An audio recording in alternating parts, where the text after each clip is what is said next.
కాపాడు అంటాడు. ఏడన్నా చెరువులోనో బావిలో పడితే ఫస్ట్ మునకే మునిగే లోపల ఆ శివుడు వస్తా ఉంటాడు. ఈడు మస్ట్ మునకేసేస్తాడు. అరే అంత లోపల గాబరాతో విష్ణుమూర్తి ఆయన కాపాడంటాడు. శివుడు ఏమనుకుంటాడు, నా భక్తుడు కాదులే విష్ణుమూర్తిని, ఆయన వెళ్ళిపోతాడు. విష్ణు వచ్చే లోపల ఇటు రెండో మునకేసి మూడో మునకి రెడీగా ఉన్నప్పుడు అయ్యా వినాయక కాపాడు అంటాడు. విష్ణుమూర్తి ఏమనుకుంటాడు, నా భక్తుడు కాదు కదా వినాయకుడు అనుకుని ఉంటాడు. ఆ వినాయకుడు నా భక్తుడు ఎవడు ఉన్నాడని వచ్చే లోపల 3 మునకలేసి పటాలను పైకిపోతాడు.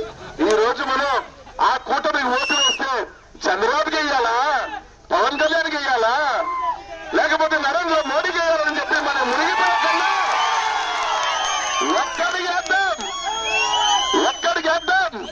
జగన్ వేద్దాం, చెయ్యి పట్టులని ఓట్లు తీసుకొచ్చాం, జగన్మోహన్ రెడ్డికి ఓట్లు వేద్దామని చెప్పి మీరు అందరూ కూడా ఆలోచన చేయమని తెలియజేసుకుంటూ 2 ఓట్లున్నాయన్నా, ఒకటి ఎమ్మెల్యే శంకర్రావులకి, ఒకటి అనిల్ కుమార్ యాదవ్ ఎంపీగా మీరు ఓట్లేమని చెప్పి 2 శాతం జోడించి తెలియజేసుకుంటా ఉన్నా.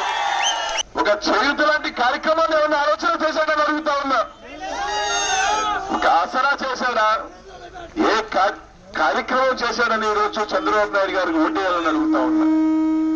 ఈ రోజు మేము మన ఊర్లో ఉన్న బడులు చూడండి, 5.5 కోట్లతో ఈ రోజు ఒక ప్రభుత్వ స్కూళ్లు మీ గ్రామంలో డెవలప్ అయిన మాట వాస్తవం కాదా అని అడుగుతా ఉన్నా.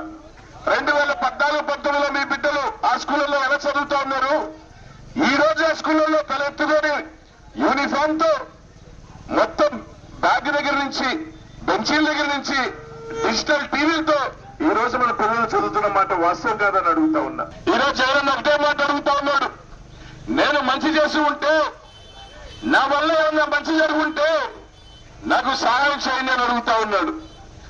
నేను నమ్ముకుని ఆ దేవుణ్ణి ప్రజల్ని అని జగన్మోహన్ రెడ్డి గారు చెప్తా ఉంటే, చంద్రబాబు నాయుడు మాత్రం నేను పవన్ కళ్యాణ్ నమ్ముకున్నా, నరేంద్ర మోడీని నమ్ముకున్నాను తప్ప ప్రజల్ని నమ్ముకున్నా